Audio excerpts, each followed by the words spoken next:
So time to get stuck into the Sunday papers once again in our news review. We're joined by the Daily Express's senior political correspondent Christian Calgie and Ava Santina Evans, political correspondent at Politics Joe. So welcome back, both of you. That rocket has squeezed a bit of time out of the paper reviews. Let's crack straight on, shall we? And was kicking off with the Sunday Telegraph.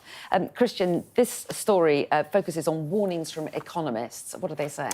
Yes, so you've got Professor Jagdeep Chadha, who recently was the head of the National Institute of Economic and Social Research, who says the financial situation is as perilous as the period leading up to the famous IMF bailout in 1976. And he's backed by Andrew Sentance, former member of the Bank of England Monetary Policy Committee, who also believes the situation is very reminiscent of the 1970s. And I mean, it's a far cry away, isn't it, from the pledges about restoring economic credibility and stability that we heard from Rachel Reeves in the run-up to the election.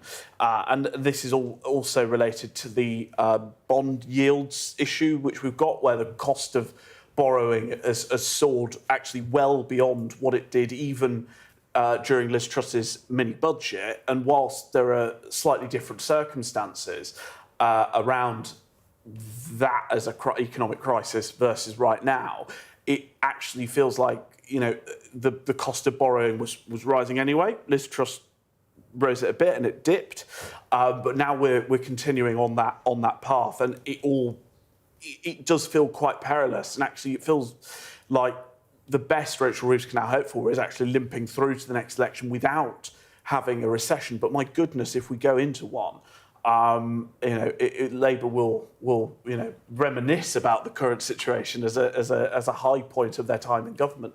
Well, I mean, there is huge pressure on Rachel Reeves, isn't there? And a lot of focus on the next budget, because the expectation is that she has got money to find. She has to either cut spending or raise taxes, and the suggestion is that the latter is what she'll do. Yeah, and I think that there's a feeling in some more sort of left-wing Labour circles that Rachel Reeves wasn't ambitious enough with her initial increase in certain taxes. So, like, if you look at capital gains, there was only an incremental rise, and actually that hasn't paid off at all, because a number of people obviously saw there was going to be a rise in capital gains and then fled the country or moved their money. And then the people who are paying that slight incremental increase, actually it's not really enough to make a bold enough of a difference. So there is some suggestion that perhaps she should just go for a wealth tax. She should just sort of go for the more ambitious tax plans, which Reeves is not going to do. She's going to play it very centrist and very safe.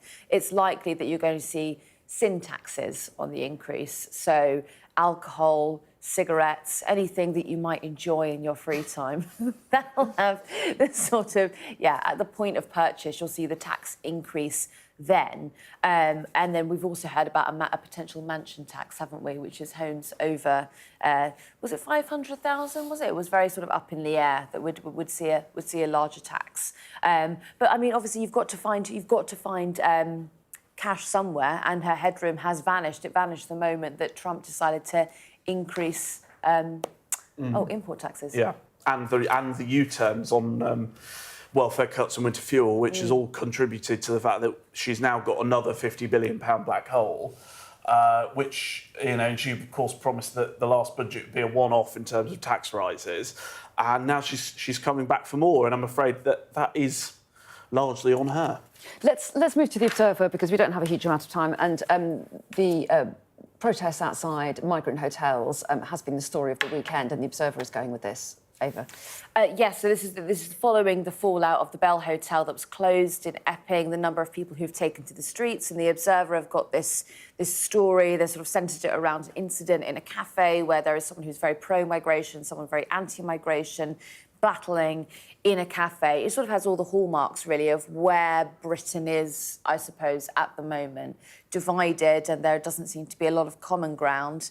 But at the base of it, you've got a lot of people who are struggling in an economy that, that is not working for them. It really does link back to the Rachel Reeves story. Perhaps if the Labour government could solve that, then we wouldn't have this discontent around cultural issues. OK, and again, this is no doubt feature in the next paper review. I'm very happy to say you're back next hour. We'll have more time to chat through things then. But for the moment, thanks both very much indeed. Thank you.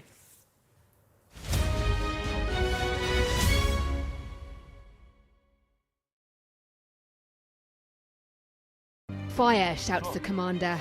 Пострел!